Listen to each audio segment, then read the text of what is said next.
Hello, कैसे हैं। आज फिर मैं आप लोग के साथ लोकसभा का पार्ट 3 लेकर के आया हूं और लोकसभा से बनने वाले जो भी प्रश्न होंगे आज उस पर मैं डिस्कस करूंगा।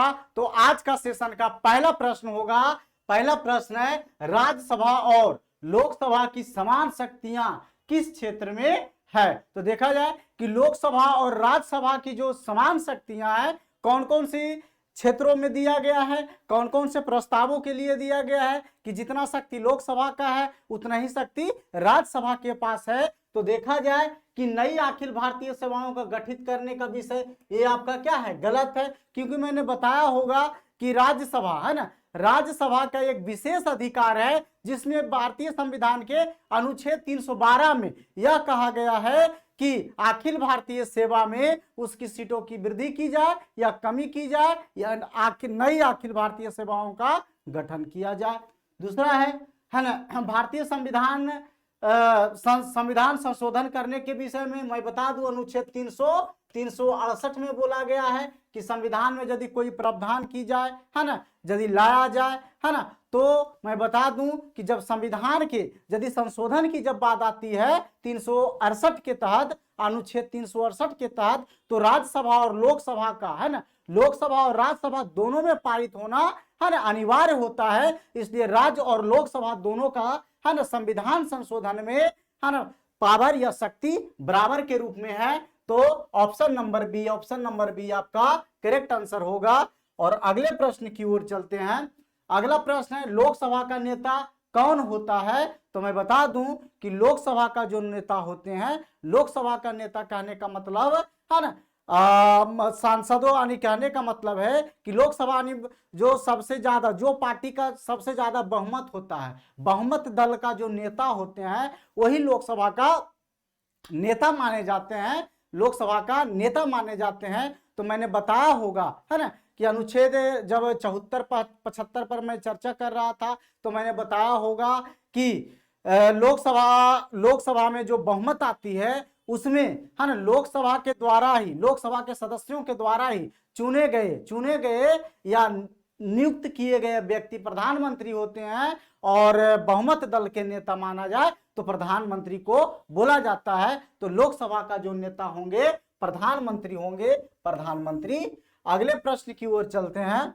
अगला प्रश्न है आपका कि लोकसभा या विधानसभा के निर्वाचन में एक उम्मीदवार अपनी जमानत की राशि को खो देगा अगर उसे कुल वैध मतों का है ना, जमानत की राशि कहने का मतलब होता है कि लोकसभा है ना या राज्यसभा में चुनाव लड़ने के लिए जो मैंने बताया होगा कि जो राशि जमा होती है, जो राशि जमा की जाती है, वह राशि यदि आप 1/6 कुल वैध मतों का है ना, कुल वैध मतों का 1/6 भाग यदि आप मत हासिल नहीं करते हैं तो आपकी जमानत की जो राशि होती है जब्त कर ली जाती है। तो आप बता सकते हैं कि है ना ऑप्शन नंबर सी आपका सही आंसर होंगे। ऑप्शन नंबर सी सही होंगे। 1/6 है ना, कुल वैध मतों का 1/6 मत हासिल करना अनिवार्य होता है ना। यदि आप 1/6 मत कुल वैध मतों का हासिल नहीं करते हैं तो आपकी जमानत जब्त हो जाती है, यानी जमानत राशि जब्त हो जाती है। चलिए अगले प्रश्न की ओर चलते हैं। अगला प्रश्न है आपका कि कोई वित्तीय बिल प्रस्तावित हो सकता है। तो मैंने बताया हूं कि कोई वित्तीय बिल कहने का मतलब क्या है ना, जो वित्त धन के मतलब समान में हो। मैंने बताया होगा कि सभी वित्त विधेयक है ना, सभी वित्त विधेयक धन विधेयक होते हैं, लेकिन सभी धन विधेयक है ना आपका वित्त विधेयक नहीं होते हैं। तो बता दें कि है ना आपका ऑप्शन नंबर ए है, केवल राज्यसभा में, केवल लोकसभा में, एक साथ दोनों में या दोनों सदनों में संयुक्त सत्र, ये भी आपका गलत है ना। आपका केवल राज्यसभा में भी कहना गलत है। वित्तीय बिल है ना सॉरी वित्तीय बिल आपका राज्यसभा में केवल राज्यसभा में क्या किया जाता है, राज्यसभा में पेश किए जाते हैं है ना। और अगले प्रश्न की ओर चलते हैं। अगला प्रश्न है आपका, निम्न श्रेणियों में से किसके विधेयक केवल लोकसभा में ही प्रारंभ किए जा सकते हैं। तो मैं बताया होगा कि धन विधेयक की जब मैं चर्चा किया हूं, अनुच्छेद 110 की बात कही जाए, अनुच्छेद 110 की बात कही जाए, है ना, अनुच्छेद 110 की बात कही जाए तो मैं बता दूं, है ना, कि धन विधेयक 110 और वित्त विधेयक की बात कही जाए तो अनुच्छेद 117 की बात कही जाती है। तो सिर्फ और सिर्फ लोकसभा की यदि बात कही जाए, है ना, तो आपका क्या है, वित्त विधेयक से संबंधित जो भी होंगे, धन विधेयक और वित्त विधेयक से जो भी संबंधित होंगे, है ना, लोकसभा में ही प्रारंभ किए जाते हैं। चलिए अगले प्रश्न की ओर चलते हैं। अगला प्रश्न है, किसी विशेष दिन लोकसभा में अधिकतम कितने तारांकिक प्रश्न पूछा जा सकता है? तो मैं बता दूं कि तारांकिक प्रश्न क्या होता है। सबसे पहली बात है कि ये जो तारांकिक लिखा गया है, तारांकिक प्रश्न क्या होता है ना, तो तारांकिक प्रश्न की बात कही जाए तो तारांकिक प्रश्न के मतलब होता है मौखिक, है ना। मान लिया जाए कोई सांसद अपने क्षेत्र के लिए यदि आवाज उठाती है, उसकी समस्याओं को यदि बोलती है, तो संबंधित, है ना, संबंधित मामला का जो मंत्री होते हैं, है ना, संबंधित मामला के जो भी मंत्री होते हैं, उनसे मौखिक रूप से प्रश्न किया जाता है और मौखिक रूप से ही जवाब दिए जाते हैं। उसे तारांकिक कहा जाता है, तारांकिक प्रश्न कहा जाता है। और यहां पर मैं ये भी चर्चा कर दूं कि लोकसभा में तारांकिक प्रश्न पूछने की जो संख्या है ना, आपका एक दिन में 20 तारांकिक प्रश्न पूछे जा सकते हैं। और राज्यसभा की बात कही जाए तो राज्यसभा में जो तारांकिक प्रश्न पूछने की जो संख्या निर्धारित की गई है वो 15 की गई है। तो आप बता सकते हैं, है ना, बता सकते हैं कि आपका ऑप्शन नंबर बी आपका सही आंसर, ऑप्शन नंबर बी आपका सही आंसर।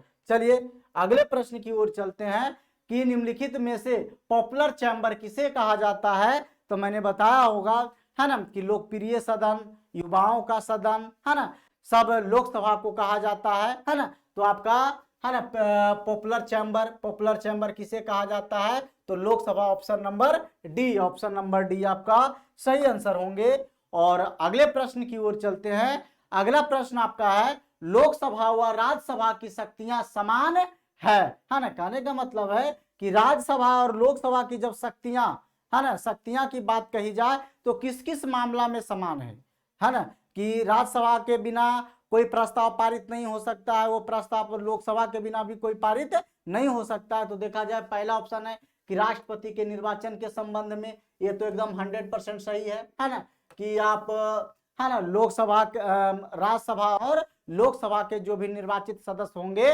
राष्ट्रपति के निर्वाचन में भाग लेंगे। दूसरा ऑप्शन में चलते हैं, उपराष्ट्रपति के निर्वाचन के संबंध में, यह भी आपका सही है कि उपराष्ट्रपति और राष्ट्रपति के चुनाव में लोकसभा और राज्यसभा के निर्वाचित सदस्य भाग लेते हैं, ये भी शक्तियां समान है। अगला ऑप्शन है राष्ट्रपति के विरुद्ध महाभियोग के संबंध में, यह भी मैंने बताया होगा कि जब भी राष्ट्रपति पे महाभियोग की जब प्रक्रिया लाई जाती है तो किसी सदन में लाया जा सकता है, 1/4 सदस्यों के लिखित हस्ताक्षर द्वारा लाया जा सकता है। और इसे महाभियोग पारित करने के लिए लोकसभा और राज्यसभा दोनों में 2/3 बहुमत, है ना, 2/3 सदस्यों की बहुमत से पारित होना आवश्यक होता है। तो मैं बता दूं कि राज्यसभा और लोकसभा की जो शक्तियां हैं इन सभी मामलों में समान है। तो ऑप्शन नंबर आपका डी आपका सही आंसर होंगे, उपर्युक्त सभी, है ना। चलिए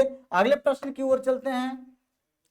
अगला प्रश्न है कि अविश्वास प्रस्ताव किस सदन में लाया जाता है? तो मैं बता दूं कि अविश्वास प्रस्ताव जो होता है हमेशा विपक्ष दल के द्वारा लाया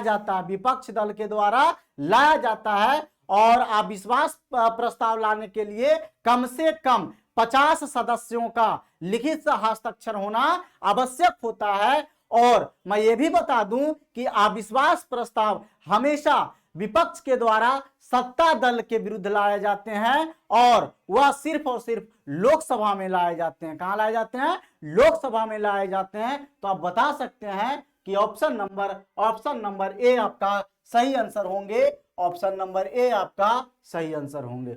और अगले प्रश्न की ओर चलते हैं। अगला प्रश्न आपका है, लोकसभा में अनुसूचित जाति एवं अनुसूचित जनजाति के लिए सीटों का आरक्षण संविधान के किस अनुच्छेद में उपबंधित है? तो मैंने चर्चा किया होगा कि एससी और एसटी का जो लोकसभा में सीटों की जो आवंटन किया गया है पूरे भारत में, मैं बता दूं कि पूरे भारत में यदि एसटी की बात कही जाए, एसटी की बात कही जाए तो लोकसभा में 47 सीटों की आवंटित किए गए हैं, रिजर्व किया गया है। और यदि एससी की बात कही जाए, एससी की बात कही जाए लोकसभा में तो 84 है ना, 84 सीटों की प्रावधान रिजर्वेशन की प्रावधान किया गया है। और मैं बता दूं है ना, और मैं बताऊं कि रिजर्वेशन की मामला में जब देखा जाए तो लोकसभा में एससी और एसटी को मिला करके टोटल सीट पूरे भारत में है ना 131 सीटें आरक्षित किए गए हैं। तो आप बता सकते हैं, और मैंने ये भी बताया होगा कि अनुच्छेद 330 में बोला गया है कि लोकसभा में एससी और एसटी के सीटों का रिजर्वेशन का प्रावधान किया गया है। तो आपका अनुच्छेद 330 ऑप्शन नंबर सी आपका सही आंसर होंगे। और यदि मैं और सभी अनुच्छेदों की चर्चा जब मैं करूं तो पहला आपका है अनुच्छेद 137। अनुच्छेद 137 कहता है कि सुप्रीम कोर्ट के द्वारा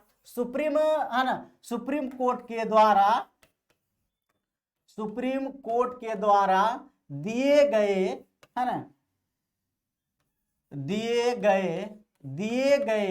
फैसले को है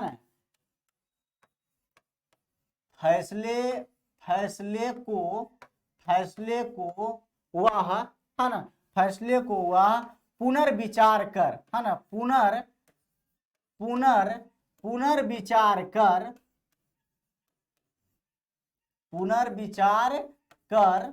पुनर्विचार कर बदल सकती है। उस फैसले को क्या कर सकती है? बदल सकती है ना, बदल सकती है ना।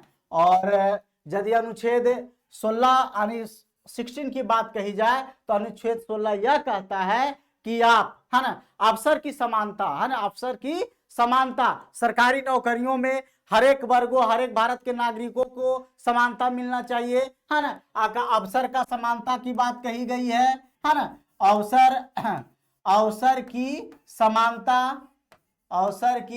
समानता की बात कही गई है। और अनुच्छेद 335 की बात कही जाए तो अनुच्छेद 335 ये कहता है कि यदि आप संयुक्त रूप से है ना किसी सिविल सेवा के लिए कोई पद की यदि व्यवस्था करते हैं तो उसमें एससी और एसटी का भी प्रावधान किया जाना चाहिए है ना। तो अगले प्रश्न की ओर चलते हैं। अगला प्रश्न है आपका कि निम्नलिखित में से कौन सा राज्य लोकसभा में अनुसूचित जनजाति के सर्वाधिक प्रतिनिधित्व निर्वाचित करती है? तो मैंने बताया होगा कभी कि यदि है ना अनुसूचित जनजाति की बात कही जाए प्रतिशत के हिसाब से तो भारत के मध्य प्रदेश राज्य में सर्वाधिक है। और जहां सर्वाधिक होंगे तो उसका प्रतिनिधित्व भी अधिक होंगे, जहां जनसंख्या अधिक होंगे वहां प्रतिनिधित्व भी अधिक होगी, क्योंकि जनसंख्या के आधार पर ही लोकसभा की सीटों का आवंटित किए जाते हैं। तो देखा जाए कि मध्य प्रदेश में अनुसूचित जाति है ना, अनुसूचित जनजाति की संख्या सर्वाधिक है ना। और है ना, चलिए अगले प्रश्न की ओर चलते हैं। अगला, निम्नलिखित या निम्नांकित राज्यों में से किसमें अनुसूचित जनजातियों के लिए लोकसभा में स्थान आरक्षित नहीं है ना। तो देखिए आपका केरल तथा तमिलनाडु में है ना। वो बिहार तथा उत्तराखंड में भी है। आपका एसटी के लिए 2 सीट यहाँ प्रावधान किया गया है। पंजाब तथा हरियाणा, क्योंकि पंजाब और हरियाणा भारत के एक ऐसे राज्य हैं जहां एसटी की संख्या नगण्य है, ना के बराबर है। तो तो ऑप्शन नंबर बी आपका, ऑप्शन नंबर बी आपका करेक्ट आंसर होंगे, करेक्ट आंसर होंगे।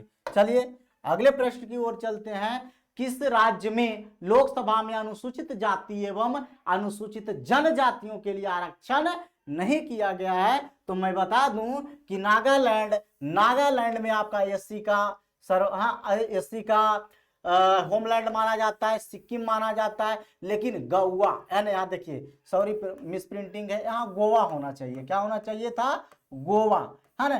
गोवा में मैं बता दूं कि गोवा में, है ना, गोवा में एंग्लो इंडियन का प्रावधान किया गया था, और यहाँ एससी का सबसे ज्यादा देखिए, यदि देखा जाए तो एंग्लो इंडियन भारत में आपका गोवा में ही है। तो मनोनयन की जो प्रक्रिया गोवा से भी संबंधित रखता है। और मैं ये भी बता दूं कि गोवा में, है ना, एसटी जाति की संख्या ना होने के कारण, उसकी प्रतिनिधित्व ना होने के कारण वहां एसटी की लोकसभा में सीटों का आरक्षण की व्यवस्था नहीं की गई है। तो आपका option number C, option number C आपका सही आंसर होंगे। चलिए अगले प्रश्न की ओर चलते हैं। अगला आपका है, लोकसभा में मंत्री परिषद के विरुद्ध अविश्वास का प्रस्ताव लाने हेतु न्यूनतम सदस्य संख्या है? तो मैंने अभी चर्चा किया था कि यदि विपक्ष के द्वारा अविश्वास प्रस्ताव यदि लाया जाता है सरकार के खिलाफ लोकसभा में, तो 50 सदस्यों का लिखित प्रस्ताव होना आवश्यक होता है, 50 सदस्यों का। तो ऑप्शन नंबर डी आपका सही आंसर होंगे, सही आंसर होंगे। और अगले प्रश्न की ओर चलते हैं। देखिए क्या कहता है, स्टेटमेंट पढ़िए। लोकसभा का कोई सदस्य सदन का सदस्य बने रहने से निर्हित नहीं हो जाता यदि यह सदस्य, है ना। देखिए पढ़िए आप लोग स्टेटमेंट, और खुद बता सकते हैं इसका आंसर।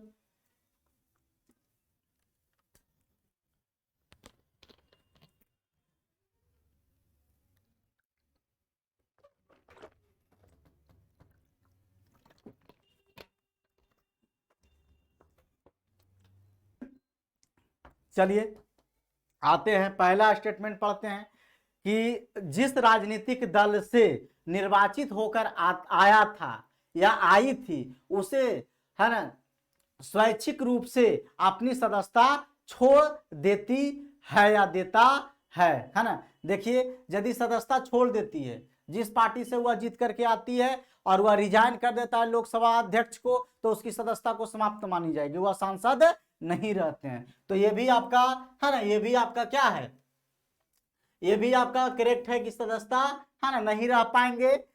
और क्या कहता है, लोकसभा का कोई सदस्य सदन का सदस्य बने रहने से निर्हित नहीं हो जाता यदि वह सदस्य, है ना, देखिए वह इस्तीफा दे देगा तो रिजाइन कर देगा, जिस राजनीतिक दल से सदन में निर्वाचित हुआ था या हुई थी उससे से निष्कासित कर दिया गया। तो ये भी आपका सही है, ये भी आपका सही है कि यदि आप किसी पार्टी से आप आते हैं जीत करके, है ना, किसी भी पार्टी से, राजनीतिक पार्टी से यदि आप आते हैं चुनाव जीत करके, और उस पार्टी के नियमानुसार आप काम नहीं करते हैं, उसके खिलाफ यदि आप क्रॉस वोटिंग करते हैं, तो आपको पार्टी से निष्कासित कर दिया जाएगा और आपकी सदस्यता को समाप्त कर दी जाएगी लोकसभा अध्यक्ष के द्वारा।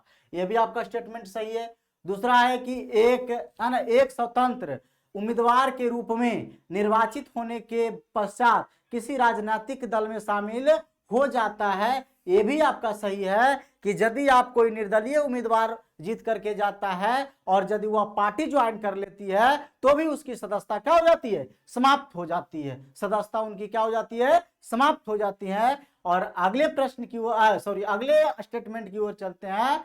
बोलता अपने राजनीतिक दल द्वारा दिए गए निर्देश के विपरीत मतदान से, है ना, प्रवृत्त रहता है। ये भी आपका सही, आपने चर्चा किया। तो इसमें होना चाहिए, है ना, इसमें होना चाहिए एक और ऑप्शन, इनमें से कोई नहीं, इनमें से कोई नहीं, है ना, इनमें से कोई नहीं, है ना, कोई नहीं, इनमें से कोई नहीं। चलिए अगले प्रश्न की ओर चलते हैं।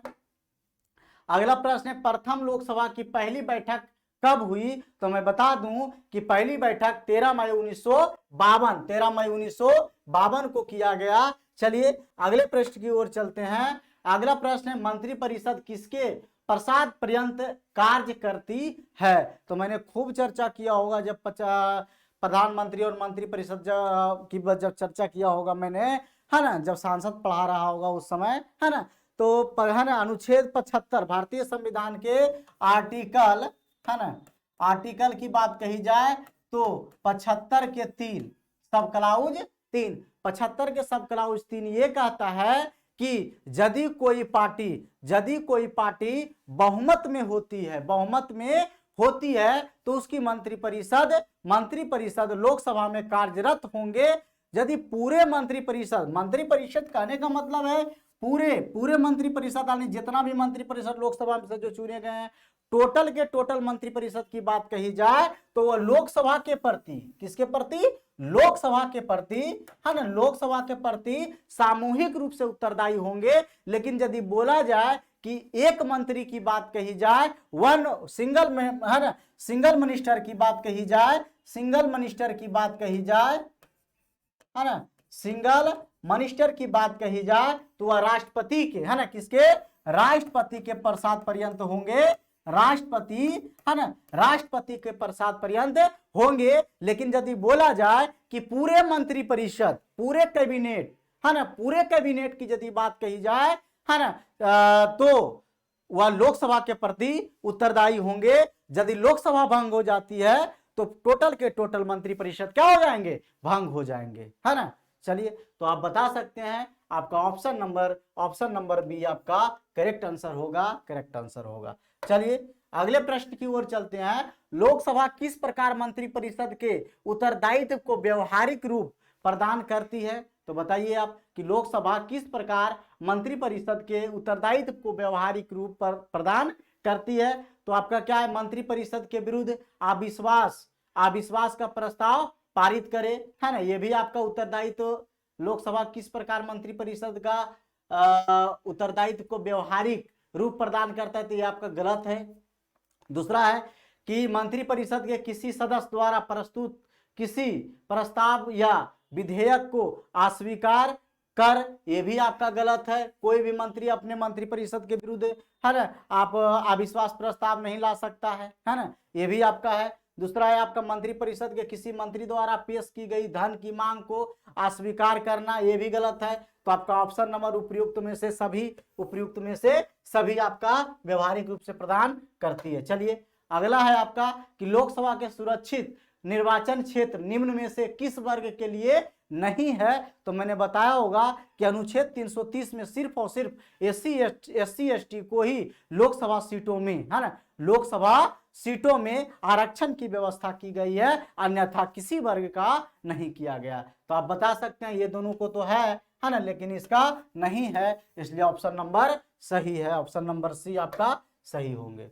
अगले प्रश्न की ओर चलते हैं कि भारतीय संविधान के अनुसार संविधान संशोधन विधेयक संसद के किस सदन में पारित होता है? तो मैंने बताया होगा कि संविधान संशोधन की यदि मामला आए कि संविधान में कोई प्रावधान किया जाए, जैसे अभी सीएए की बात कही जाए, है ना, सिटीजन अमेंडमेंट एक्ट की बात कही जाए, तो लोकसभा और राज्यसभा दोनों से पारित होना अनिवार्य है ना, दोनों सदनों से पारित होना, 2/3 बहुमत से होना आवश्यक है, अनिवार्य है। तो आप बता सकते हैं दोनों ऊपरी और निचली सदन एक साथ, है ना, ऊपरी निचली सदन अलग अलग, है ना। चलिए, है ना, दोनों आपका क्या, आपका ऐसा थोड़े कि एक ही साथ पारित करना है, अलग अलग भी हो सकता है ना। यदि आप यहाँ से पारित हुआ तो दूसरे में भी पारित करवा सकते हैं, है ना। चलिए, तो दोनों ऊपरी और निचली सदन अलग अलग। चलिए ऑप्शन नंबर डी आपका सही आंसर है। चलिए अगले प्रश्न की ओर चलते हैं। अगला प्रश्न है भारत के राष्ट्रपति की अनुशंसा पर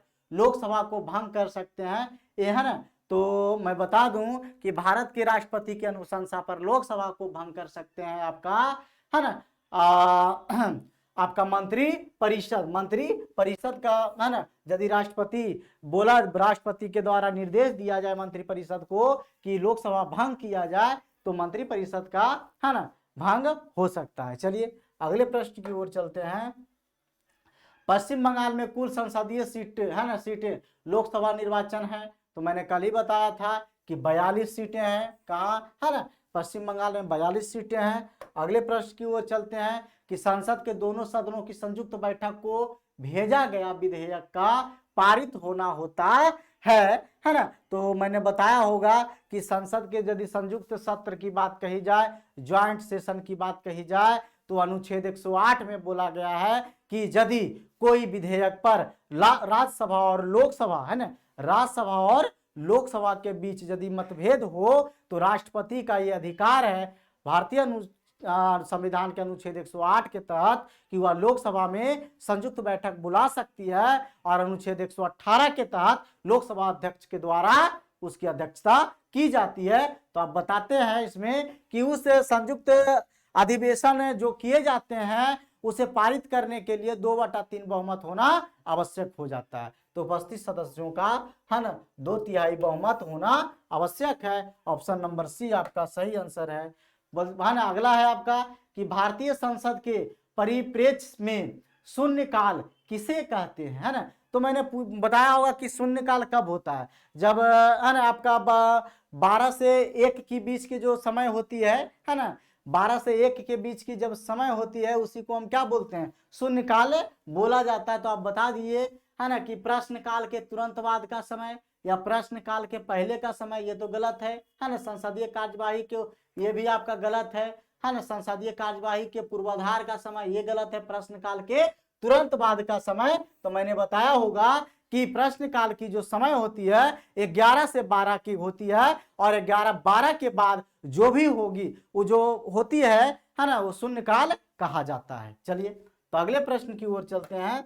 अगला प्रश्न है कि भारत में शून्यकाल 0 आवर कब शुरू की गई। तो मैंने बताया होगा कि भारत में है ना एक ऐसा बोला जाता है कि भारत के संसद में सिर्फ और सिर्फ मात्र एक वैसे शब्द हैं जो कि भारतीयों के द्वारा दिया गया है, और बताया जाता है कि शून्यकाल का जो नाम दिया गया है भारतीय मीडिया के द्वारा 1962 में दिया गया है, 1962 में दिया गया है। तो ऑप्शन नंबर ए आपका सही आंसर होंगे।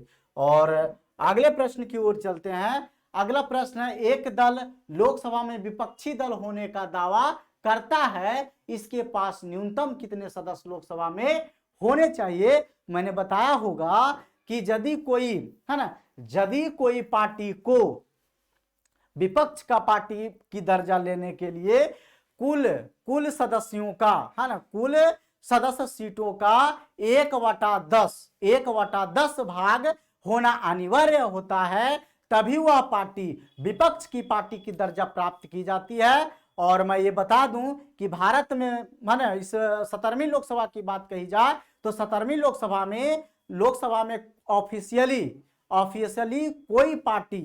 कोई भी पार्टी विपक्ष के तौर पर नहीं है, क्योंकि कोई भी एक सिंगल पार्टी को 55 सीट कहने का मतलब 1/10 सीट प्राप्त नहीं है। तो आप बता दीजिए कि संख्या में यदि देखा जाए तो संख्या में मात्र 55 सीटें होंगे। अगले प्रश्न की बात कही जाए तो निम्नलिखित राज्यों या संघ शासित क्षेत्र के समूह में से किसकी लोकसभा में केवल 1 सीटें हैं। देखिए मैं बता दूं कि सिक्किम 2, मिजोरम 2, आपका सब 2-2-2 है ना। आपका गोवा है ना, मेघालय, नागालैंड इसमें ज्यादा है ना, आपका है ना मणिपुर, दादर और नगर हवेली, और है ना आपका ऑप्शन नंबर सी आपका सही आंसर है ना। चलिए अगले प्रश्न की ओर चलते हैं। अगला कि भारतीय संविधान के अनुसार धन संबंधी विधेयक सर्वप्रथम, तो मैंने अभी बताया था कि लोकसभा में प्रस्तुत किया जाता है। ऑप्शन नंबर डी आपका सही आंसर होंगे। और अगले प्रश्न की ओर चलते हैं। अगला प्रश्न आपका है कि निम्नांकित लोकसभाओं में से किसमें 5 वर्ष से अधिक की अवधि है ना तक कार्य किया। तो मैंने बताया होगा कभी कि लोकसभा के जो समय होते हैं उनका जो कार्यकाल है एक्सटेंड किया जाता है, बढ़ाई जाती है, जब भारत में यदि आपातकाल इमरजेंसी की यदि प्रोविजन किया जाए, आपातकाल लगाया जाता है, तो लोकसभा की जो अवधि होती है वह 1 साल के लिए बढ़ा दी जाती है। तो मैं बता दूं कि है ना इंदिरा गांधी की सरकार जब 1970 से 75 की बात कही जाए, 1975 की जो 5वीं लोकसभा थी या पांचवी लोकसभा